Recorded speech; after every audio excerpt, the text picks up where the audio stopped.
Hello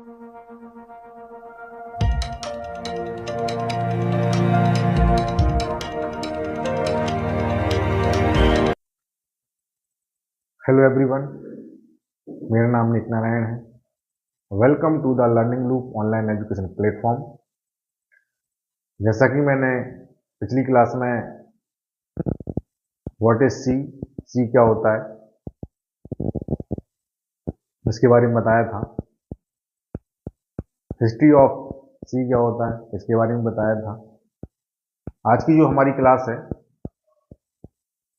features of C language, ये एक diagram है। यहाँ पर देखिए आप,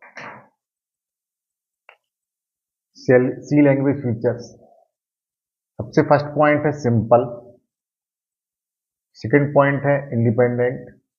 सिंपल मीन्स सरल होता है, इंडिपेंडेंट मतलब स्वतंत्र होता है। लाइब्रेरी होती है इसमें। स्पीड होता है, स्पीड मतलब गति। प्रोसीजरल लैंग्वेज होती है, प्रक्रियात्मक भाषा। इसमें एक सिंटैक्स होता है।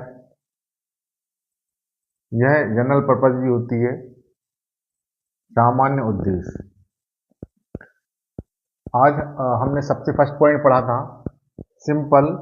यह क्या है? इसका मीनिंग होता है सरल। यह एक सरल भाषा है जिसे आसानी से सीखा जा सकता है। इसको, सी लैंग्वेज को हम बहुत ही आसान तरीके से सीख सकते हैं, समझ सकते हैं, पढ़ सकते हैं। इस लैंग्वेज का सिंटैक्स बहुत ही सरल होता है, जिसकी वजह से कोई भी व्यक्ति इसे आसानी से सीख सकता है। चाहे वो स्टूडेंट हो, चाहे वो किसी जॉब में हो, चाहे वो कहीं पर भी जॉब कर रहा हो।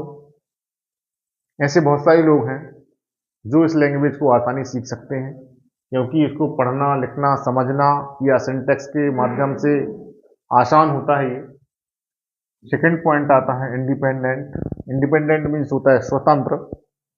यह मशीन इंडिपेंडेंट है, जिसके कारण इसे किसी भी कंप्यूटर में रन किया जा सकता है। मतलब इसको विभिन्न प्रकार के कंप्यूटर में इसके सॉफ्टवेयर को चलाया जा सकता है, इसके प्रोग्राम बनाए जा सकते हैं और प्रोग्राम रन भी किए जा सकते हैं। तो इसलिए ये क्या है? इंडिपेंडेंट है। थर्ड पॉइंट आता है आपका लाइब्रेरी। सी लैंग्वेज में बिल्ट इन फंक्शन की एक लाइब्रेरी मौजूद होती है। इस लाइब्रेरी का यूज हम आसानी से प्रोग्राम यूज करके हम आसानी से प्रोग्राम को लिख सकते हैं। तो बिल्ट इन फंक्शन का मतलब ये होता है कि पहले से जो फंक्शन है वो उसमें इनबिल्ट होते हैं। जब हम प्रोग्राम बनाते हैं तो उसमें हमें लाइब्रेरी की सहायता और बिल्ट इन फंक्शन की हेल्प से हम प्रोग्राम बहुत आसान तरीके से बना सकते हैं और लिख सकते हैं। फोर्थ पॉइंट आता है स्पीड। इसकी जो स्पीड है बहुत ही फास्ट होती है, तेज होती है। यह जावा, पाइथन, दो प्रकार की लैंग्वेज है हमारे पास, की तुलना में तेज गति से अपने प्रोग्राम को एग्जीक्यूट करती है। ठीक है ना। फिफ्थ पॉइंट है जनरल पर्पस। इसका मतलब है सामान्य उद्देश्य।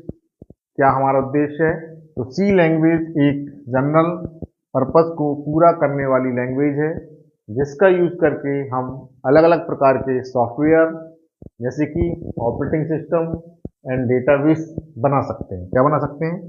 डेटाबेस बना सकते हैं। सिक्स पॉइंट है आपका प्रोसीजरल।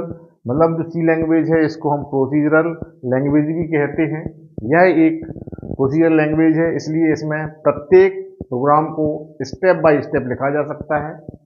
स्टेप बाय स्टेप लिखा जा सकता है। इसके बाद कुछ और पॉइंट है, जैसे सेवेंथ पॉइंट है पॉइंटर सपोर्ट। सी लैंग्वेज के जब भी हम कोई प्रोग्राम बनाते हैं या लिखते हैं तो उसमें पॉइंटर का यूज किया जाता है। ये प्रोग्राम में हमारी पूरी मदद करता है, सपोर्ट करता है। इसके बाद एक रिकर्शन आता है। रिकर्शन का मतलब होता है, अगर हम रिकर्शन को और अलग अलग वर्ड में अगर हम डिवाइड कर दें, री और कर्शन। री मतलब होता है दोबारा, कर्शन मतलब होता है वापस करना। तो कैसे? मतलब ये क्या है कि अगर हम कोई प्रोग्राम बनाते हैं तो ऐसा एक लूप चलता है जो जब तक पूरी प्रोसेस कंप्लीट नहीं हो जाती है तब तक वो चलता रहता है। इसलिए ये इटसेल्फ मतलब स्वयं को बार बार करने की जो प्रोसेस होती है उसको हम कहते हैं रिकर्शन। पोर्टेबल होता है ये। पोर्टेबल में भी क्या होता है, एक ही प्रोग्राम को अलग अलग कंप्यूटर पर चलाया जा सकता है, इसलिए इसको हम पोर्टेबल कहते हैं।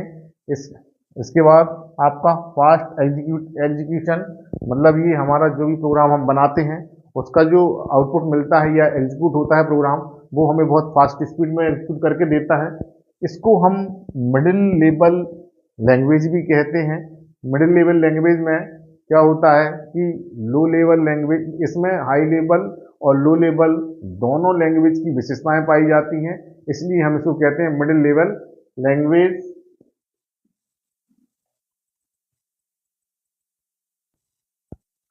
हम देखते हैं एक सी प्रोग्राम का लैंग्वेज, सी प्रोग्रामिंग लैंग्वेज देखते हैं हम कि प्रोग्राम कैसा बनाया जाता है। ये आता है प्रोसीजर लैंग्वेज में।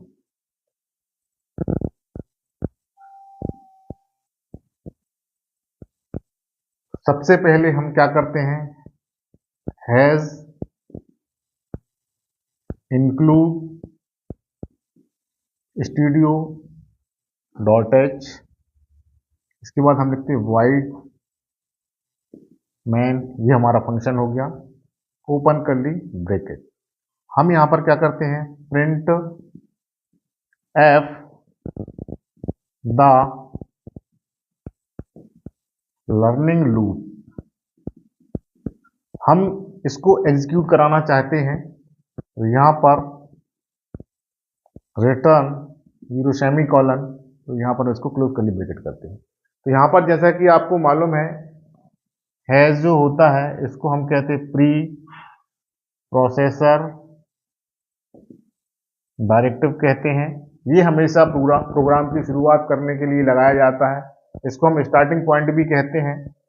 ये फर्स्ट पॉइंट है। सेकंड है इंक्लूड, इंक्लूड को हम कहते हैं ऐड या इन्वॉल्व, मतलब ये है कि इसमें शामिल करने के लिए हम इसका यूज करते हैं इंक्लूड का। इसके लिए करते हैं, शामिल करने के लिए हम इंक्लूड का यूज करते हैं। ये स्टार्टिंग पॉइंट है। ये जो सिंबल बना हुआ है इसको हम कहते हैं ओपन एंगल ब्रेसेस। इसके बाद जो स्टूडियो है STDIO, स्टूडियो ये फोर्थ पॉइंट है, इसको हम कहते हैं स्टैंडर्ड इनपुट और आउटपुट। इसके बाद यहाँ पे डॉट है, इसको हम कहते हैं डेवलपमेंट ऑफ टेलीमेटिक्स। अगर हम एच की बात करें तो ये हमारा क्या है, हेडर है, और डॉट एच की बात करें तो इसको हम कहते हैं हेडर फाइल। अगर हम सीधा इसकी बात करें स्टूडियो डॉट एच तो इसको हम कहते हैं लाइब्रेरी। ये हमारी क्या है, लाइब्रेरी कहलाती है। और अगर इसकी बात करें तो ये होता हमारा ओपन एंगल ब्रेसेस। ये ऐसी बहुत सारी चीजें हैं। ये हमारा वॉइड है, ये हमारा क्या होता है, एम्प्टी होता है। ये इसकी बात करें तो ये हमारा फंक्शन कॉल है। ये क्या कहलाता है, फंक्शन, मतलब ये नीचे जो प्रोग्राम है इसको कॉल करने का काम करता है। इसको हम कहते हैं ओपन करली ब्रेसेस प्रिंट एफ। इसकी अगर हम बात करें तो ये हमेशा किसके लिए आता है, आउटपुट के लिए आता है। प्रिंट एफ का यूज आउटपुट के लिए किया जाता है। ये हमें आउटपुट देखने के लिए आता है। ये हमारा क्लोज करली ब्रेसेस है। यहां पर लिखा है द लर्निंग लूप। ये जो द लर्निंग लूप है इसी को हम प्रिंट कराना चाहते हैं। तो जब भी आप इसको देखेंगे तो यहां पर आपको आउटपुट में दिखाई देगा,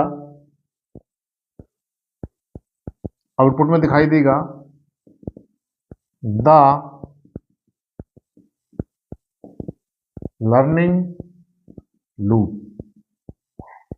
अगर हम इसका टर्बो सी के साथ यूज करते हैं, टर्बो सी एक सॉफ्टवेयर होता है, it is a software in सी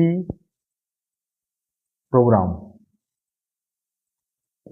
इसमें क्या है कि जब हम इसको रन करते हैं प्रोग्राम को, तो इसके लिए एक शॉर्टकट की का यूज किया जाता है, जिसको हम कहते हैं कंट्रोल प्लस F9। इससे प्रोग्राम जब रन होगा तो स्क्रीन पर हमें ये दिखाई देगा। और अगर हमें इसमें एरर फाइंड आउट करना है तो इसमें Alt प्लस F9 का यूज करेंगे। इससे क्या होगा, एरर फाइंड आउट होगी। आज की क्लास हमारी यही थी। आपको इन पॉइंट को अच्छे समझ में आया होगा। आपको मिलते हैं हम नेक्स्ट क्लास में। कैसी लगी आपको क्लास? Thank you.